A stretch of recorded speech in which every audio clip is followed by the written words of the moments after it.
Hello, everybody, and welcome to the latest episode of GSO's Ocean Classroom Live. This is our 9th in the series of programs that we kicked off a few months ago, and it is the 3rd and final episode of a little itty-bitty mini-series we've decided to dedicate towards sharks, our fascination towards them, and the incredible people who study them.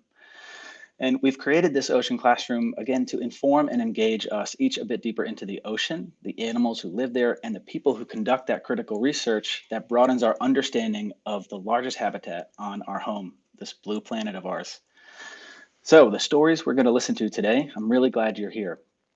We're going to draw important connections between our skewed sense of diversity with sharks and a much deeper issue, the lack of representation for people of color in shark sciences, and how that lack of diversity reflects choices, whether intentional or not, that have a real impact in how people can relate and consider themselves as worthy members of trying to start a career in science.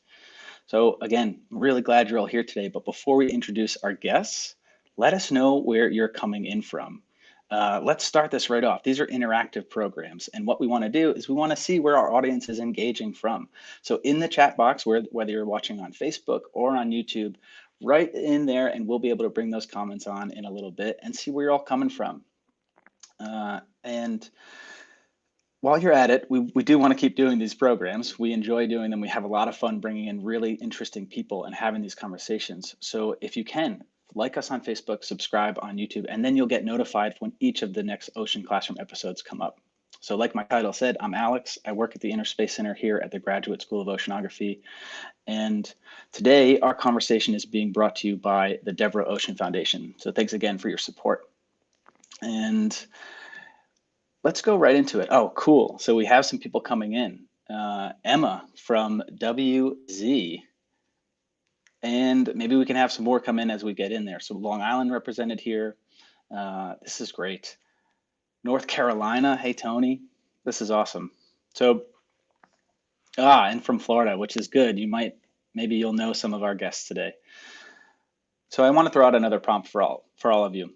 When it comes to the animal kingdom, there's a ton of diversity there, right? We see these different types of animals all over the place, but there are some weirdly and interesting shaped animals out there, and some of the ones that come to mind: giraffes, aardvarks, anteaters, these funky creatures that present different questions in our head of like, why did this animal develop this way? Why did they need to sort of get these adaptations?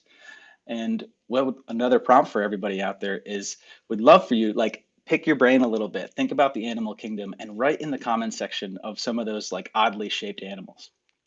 So that brings us to our very first guest, Jasmin Graham. And I wanted to introduce her because she is someone who has dedicated her career as a scientist to studying some of these oddly shaped creatures, but when it comes to the sea. Jasmin, it's so great to have you here. How are you? Tell us a little bit about yourself. Hi, I'm good. Really excited to be here. Awesome. So, okay, oddly shaped creatures, oddly shaped animals. You have one that is a little bit near and dear to your heart. Tell us a little bit about it and why this sort of animal why did it spark your curiosity? So I started out my career in shark science studying a group of animals called hammerheads. So a lot of people kind of know the hammerheads, and they have these weird heads. Their heads look like hammers.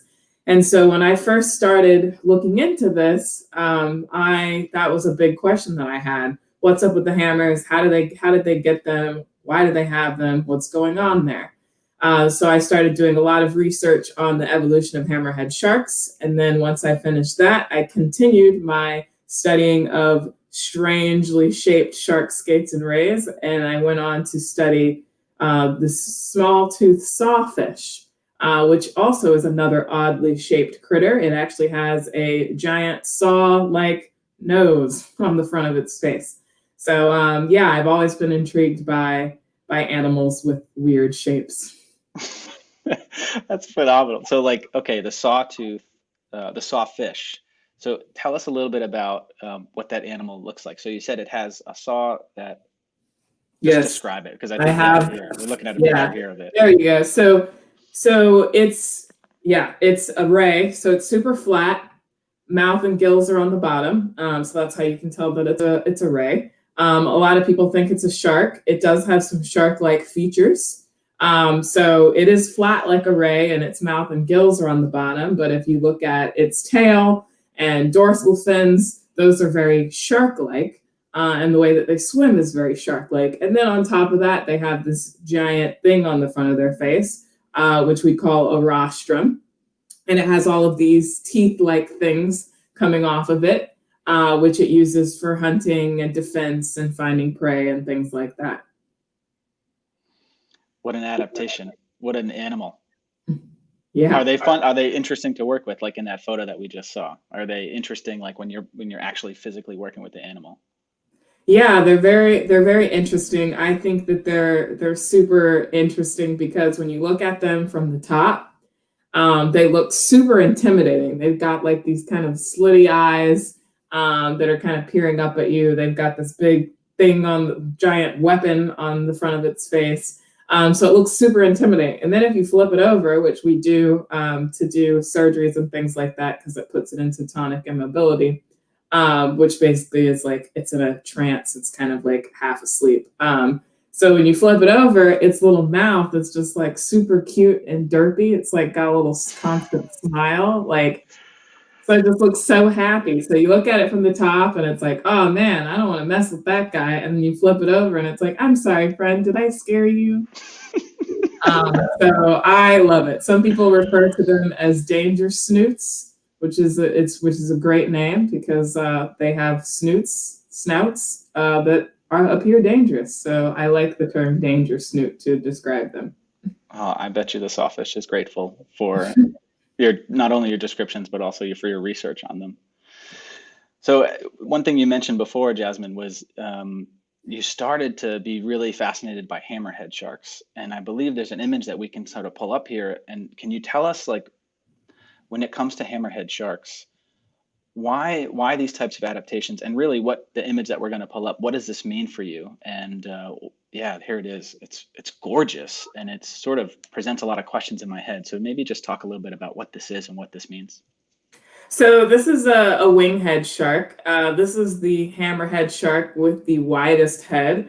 So their head, the width of their head is about 3/4 the length of their body, which is like an excessively wide head.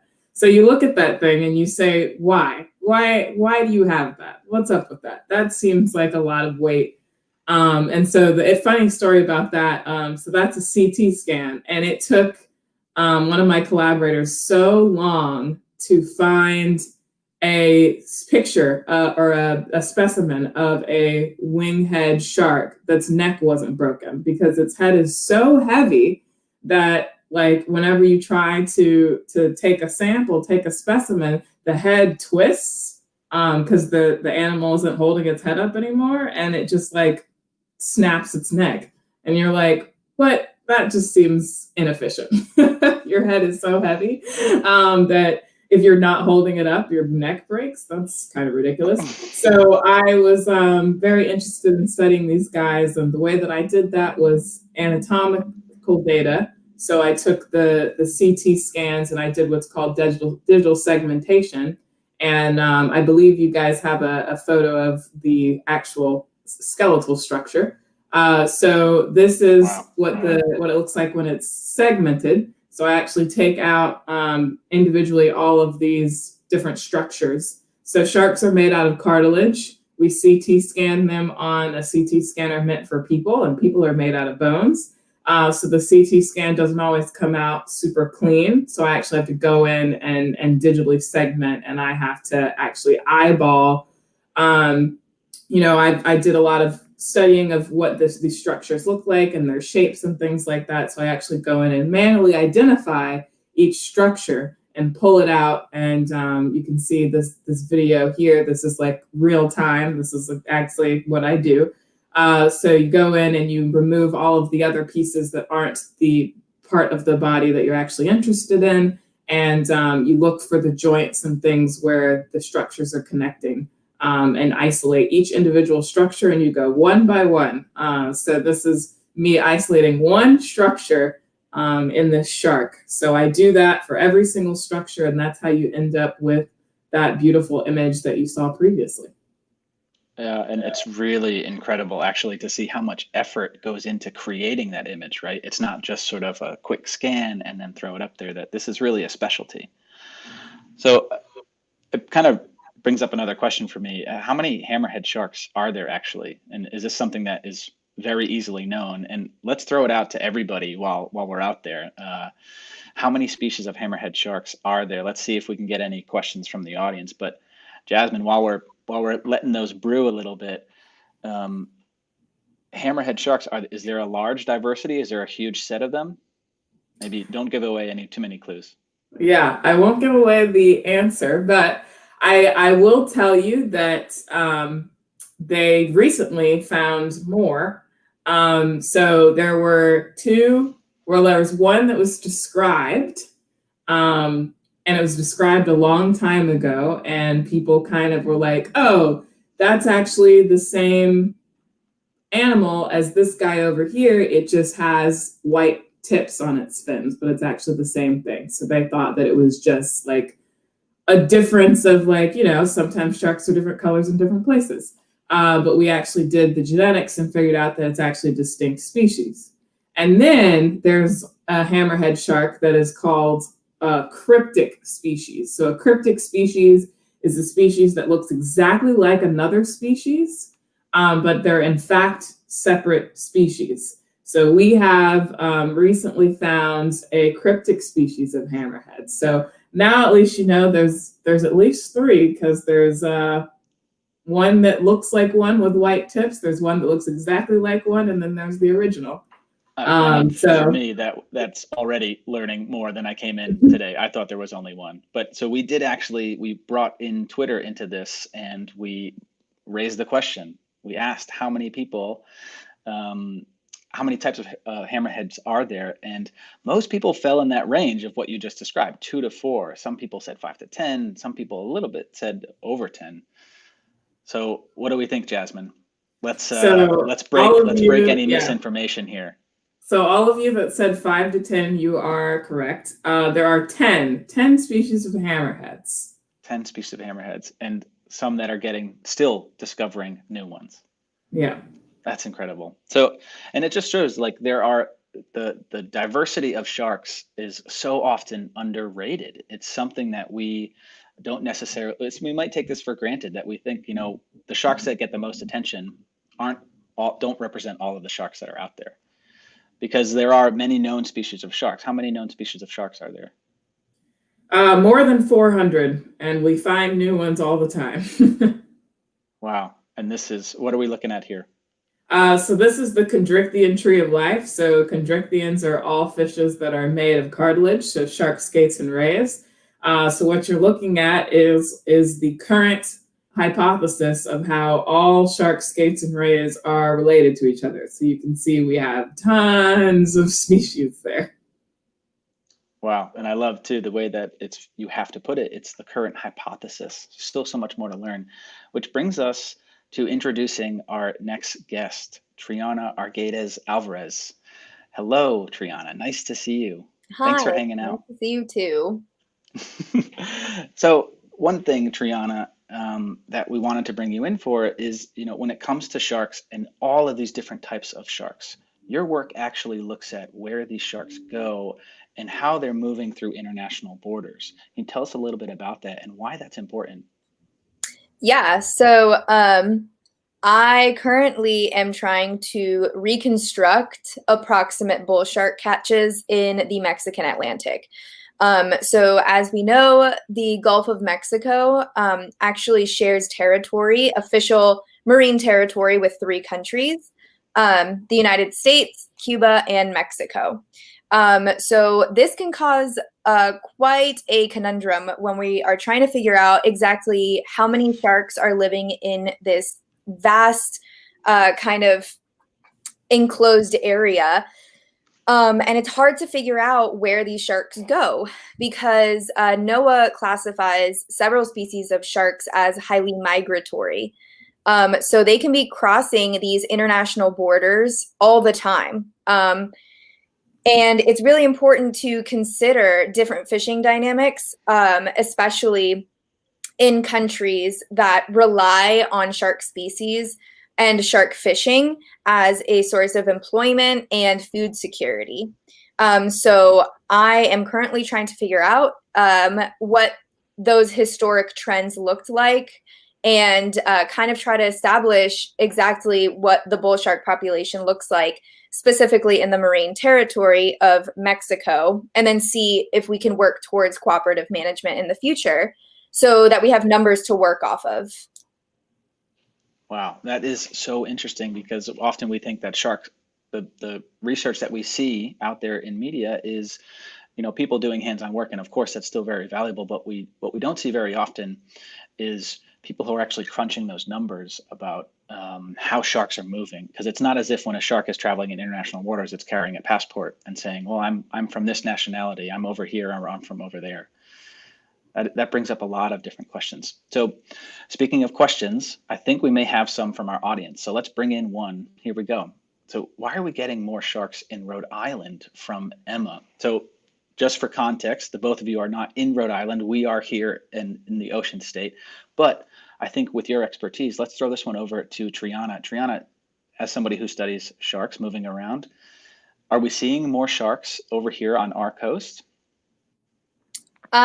It's definitely a possibility. It is also, I will say, I am not a movement ecologist, so I can give you some general ideas as to why this is happening, because there are observed increase in shark observations in the North Atlantic, specifically in the United States, and that's usually negatively connected to shark attacks. So there's a lot of kind of misinformation and kind of a general fear of going to the beach or staying by the coasts because of increased shark activity. So there's a lot of things to consider. There have been some studies that are linking climate change to increased range movements for certain species, including black tips and smaller species that do migrate when it is their reproduction season. So it can really just be linked to ecological factors, also meteorological factors, such as climate change. And it can also just be there's more people at the beach, so we're just seeing more activity of more people are seeing more sharks. So it's not so much that they were never there or that there's more. There's definitely a possibility that they've just always been there. And maybe their prey species is moving closer to shore, or they're moving, so sharks will follow their food. Jazz, if you have anything to add to that. I'm just throwing out, general behaviors that we kind of have gathered over the years, because there are people that do specialize in these kinds of studies. And Jasmin, would you like to add anything? I think it's just really important that we're sort of noticing more about this, right? Our understanding about how sharks live in their habitat is broadening. Yeah, I definitely agree with everything that Triana said. Yeah, there's lots of factors as to why sharks could be aggregating in different areas. It also is probably likely that you just see more sharks because there are more out there, more people out there looking at them.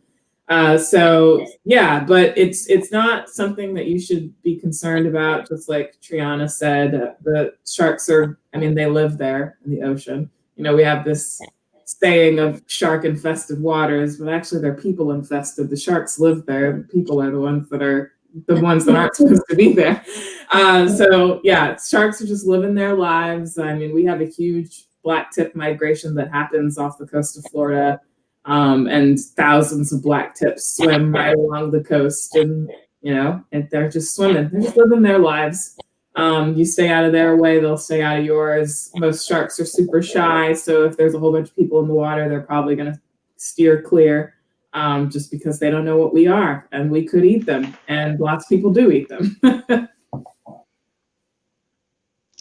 Yep. That's fantastic. So with that, let's sink our teeth into another question. Oh, great. We have a student question here. What made you want to study sharks, and what should I study as a student in middle school or high school to be a shark biologist? Jasmin, let's start with you.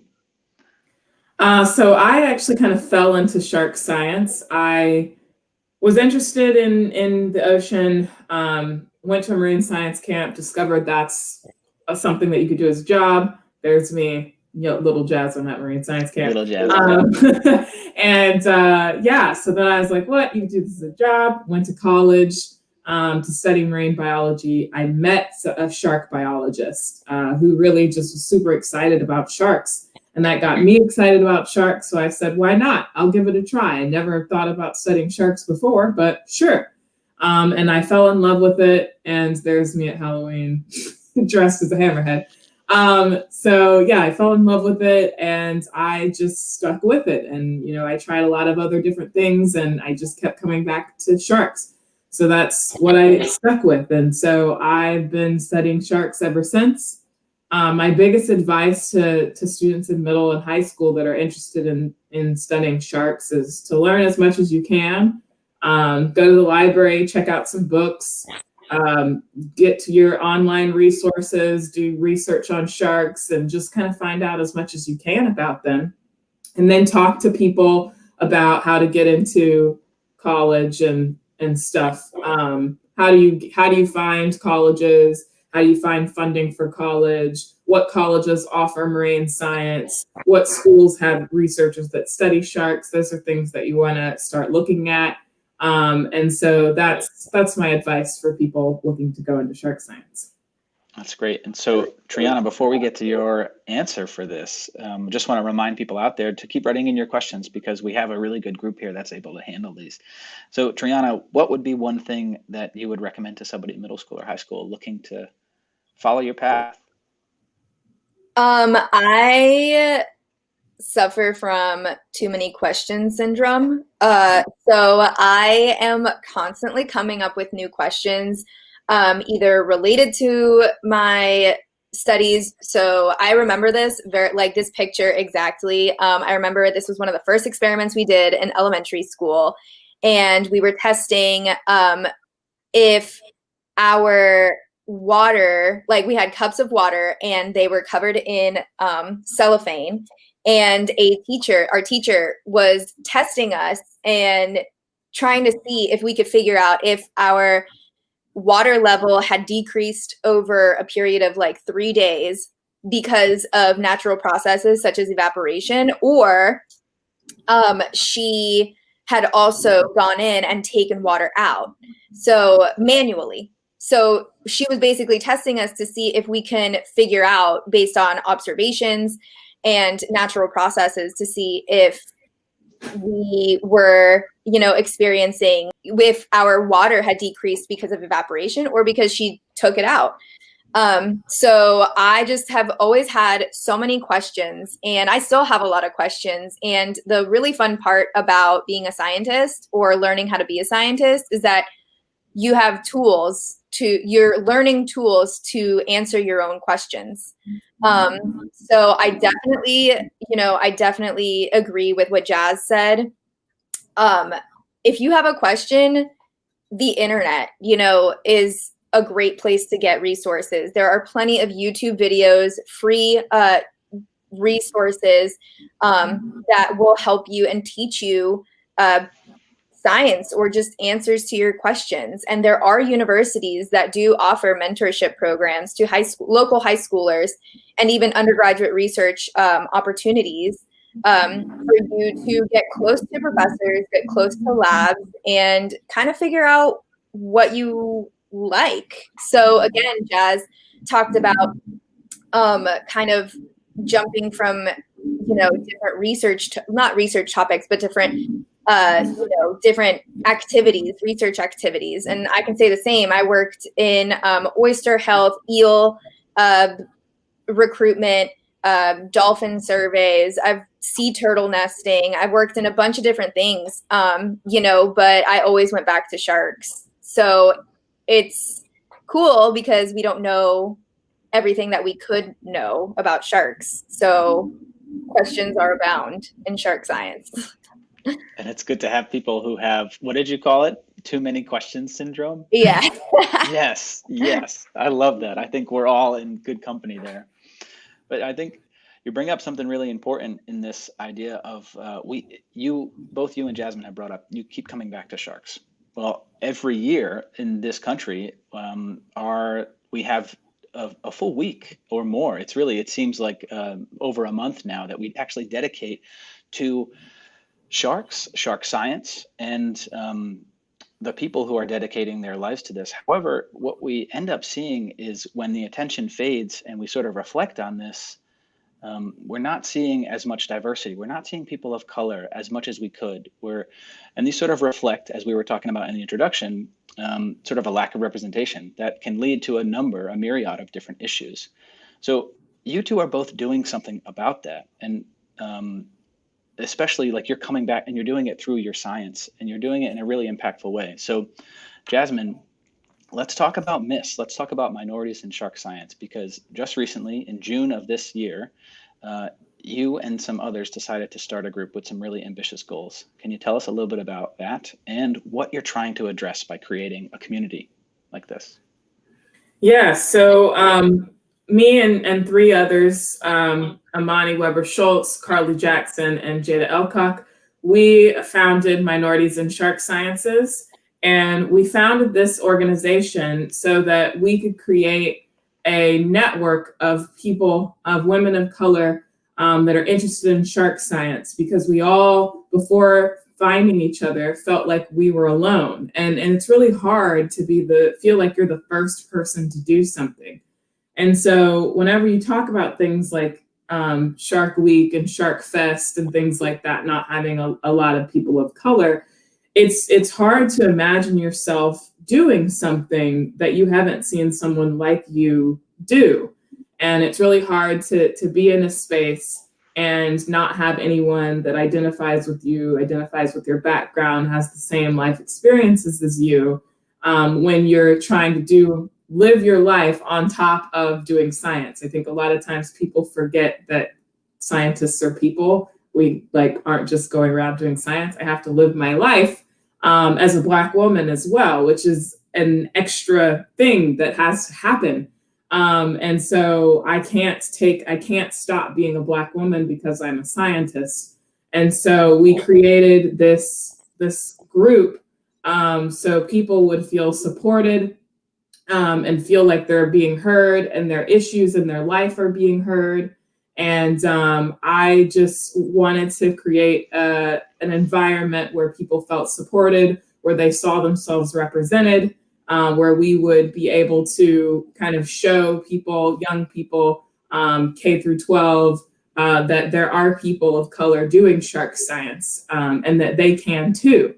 And one of the other things that we're trying to tackle is trying to mitigate some of the barriers that are keeping people of color out of shark science by providing mentor opportunities, networking experiences, providing cost-free research and field experiences, because typically, unfortunately, in our field, a lot of these things cost money or they're unpaid experiences. And so if you're not financially stable, it's really hard for you to be able to do these kinds of things that you really need to succeed in shark science. So we're trying to make shark science very accessible and welcoming to all the different people. And so we are very excited to have this program. And so that's kind of why we founded it. And Tree can talk about what it's like to be a member, because she is a member of Minorities in Shark Sciences. Yeah, Triana, tell us about how you're meeting this moment through your membership. So I am eternally grateful that Jasmin, Amani, Carly, and Jada took the time to really bring attention to a big problem that we're seeing right now. And it almost seemed like the timing was perfect. Because as a first generation Mexican American, and I've experienced very unique, educational experiences, and I've experienced, a lot of discrimination because I am a woman and I am also a first-generation American. So being an American and then going to grad school abroad really opens my eyes to how science is perceived outside of the United States. I realized that there's almost a bias, or there isn't almost, there is a bias for either students or researchers from outside of the United States to partner with scientists in the United States so that they can have a higher chance of getting published in higher impact journals. This is incredibly problematic because it dismisses the efforts and the knowledge that is coming from other countries that maybe aren't English speaking or perceived as developing or don't have the infrastructure or don't have the resources, when that is absolutely not true.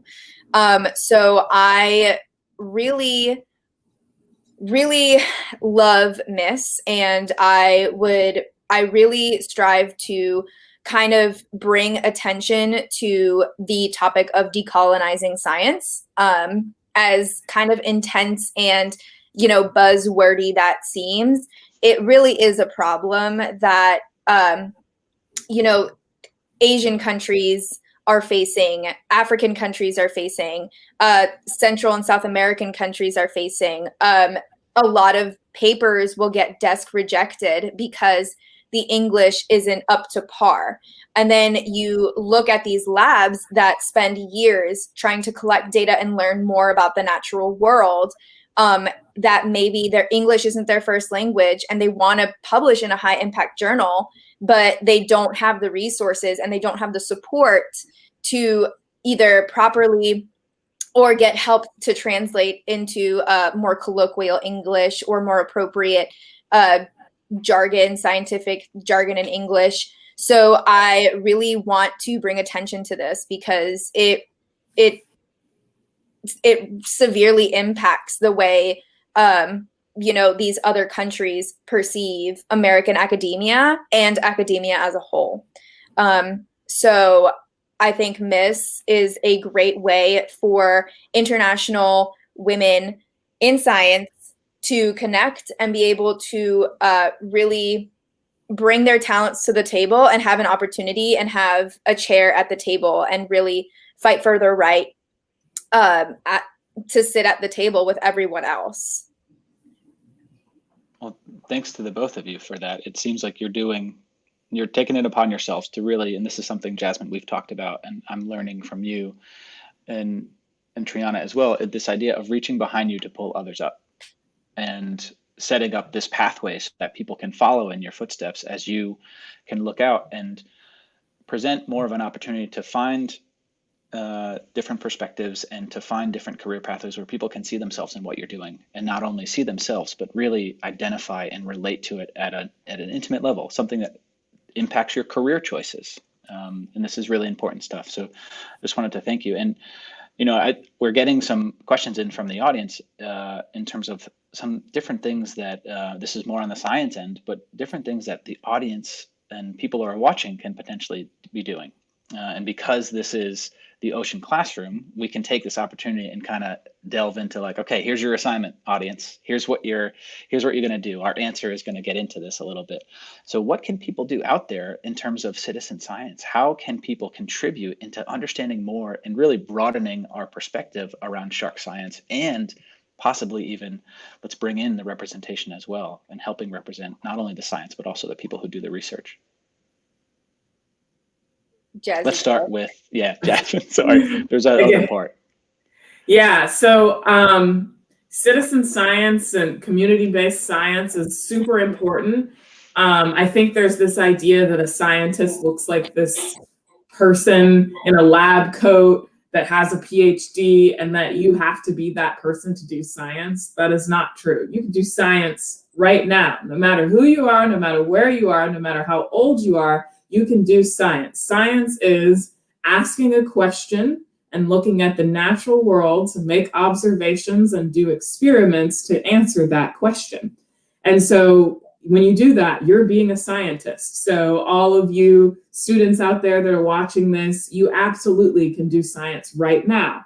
If you're on the coast, what that might look like is going to your local beach, picking up plastic, counting how much plastic is on the beach. Maybe you do something to try and encourage people to not litter, and you see if the amount of litter on the beaches decreases. You can do all kinds of things. If you're not on the coast, there are still things that you can do to be involved in science and to engage with science. And so I definitely recommend you guys going to your teachers, asking them about, giving them ideas of, I'd like to design a science experiment. Can you help me? I want to do science.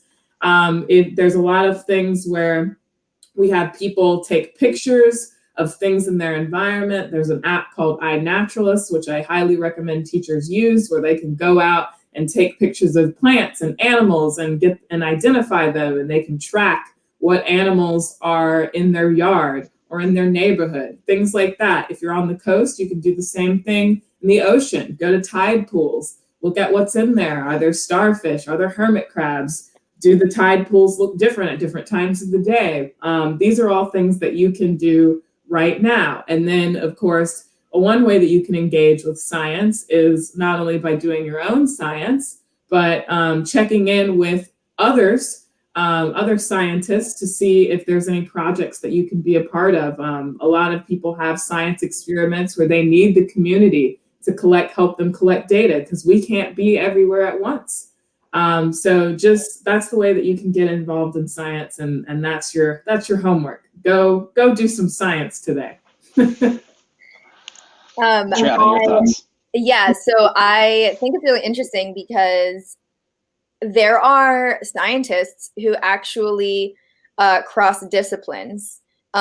So specifically in fishery science, which is my main focus, I see a lot of people crossing into different disciplines such as sociology, economics, anthropology, and these are all really important topics that help us scientists better understand why things happen the way they happen. So science is a great thing to be passionate about, but it doesn't have to be the only thing you're passionate about. So there are plenty of artists, scientific illustrators that have amazing jobs and work in illustrating all the images that you see in your science textbooks. There are photographers, amazing photographers that had a passion for photography and nature and get published in National Geographic. Never let your passions simmer away just because you think that you can't incorporate it into a career or into a future. I think it's important to try everything, because you can't say you don't like something if you don't try it, So if you love drawing, then keep drawing, and maybe in the future, if you go into science, we can use more scientific illustrators, or we can work on people that work on, children's books, children's science books, so I think it's important to incorporate everything that makes us into people. Just as Jasmin said, scientists are also people. And, enjoy what you do is also the biggest takeaway, I think. So, I mean, ask yourself a question, maybe do a quick Google of what is already known, and then see if you can prove that, if you can duplicate that experiment. If you, the tree in your backyard, you notice that there's always birds that come every year and put their nests in your backyard tree. Okay, well, when is that? Does that coincide with their migratory patterns, or does it coincide with their nesting habits? Like, what materials do they use to build their nests? Science is everywhere, and you can ask yourself questions, and there's plenty of resources, and there's people to ask. The internet is a great thing, but use it wisely. And I think, science is great because the limit doesn't exist. You know, there's no such thing as science with or without something, I think. Thank you both. I mean, it's so important to also, one thing that you both are doing is you're asking those questions. And then if you're not seeing answers to those directly, you're also taking active participation in trying to change something that's important to you, which would be representation and creating MISS and being members of MISS. And now you're creating a more broader pathway for people to step up and for people, again, to reach behind and pull others up behind you. So thank you both. I want to really take a moment and thank you both for joining us today, and really everybody out there for coming in and listening to this conversation in today's GSO Ocean Classroom.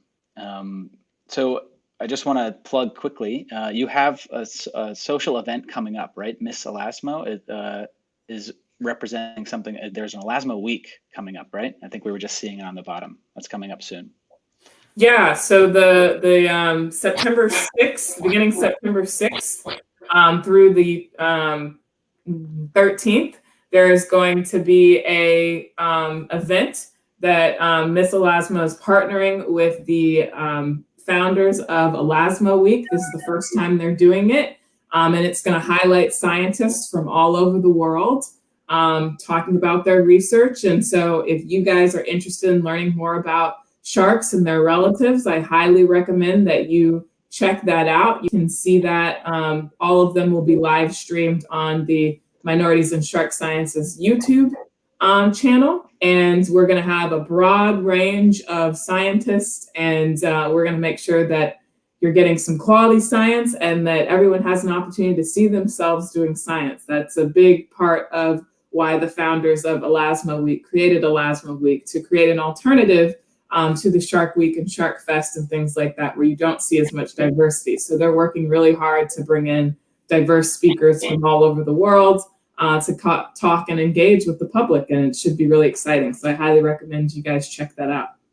Oh, looking forward to that, Jasmin. And thank you, Jasmin. Thank you, Triana. So for our next GSO Classroom Live coming up September 10th, it's going to be an episode focused on estuaries and really where the tide meets the stream. So there's more to look out for there. And again, I want to thank everybody out there. I wanted to thank the Devereux Ocean Foundation.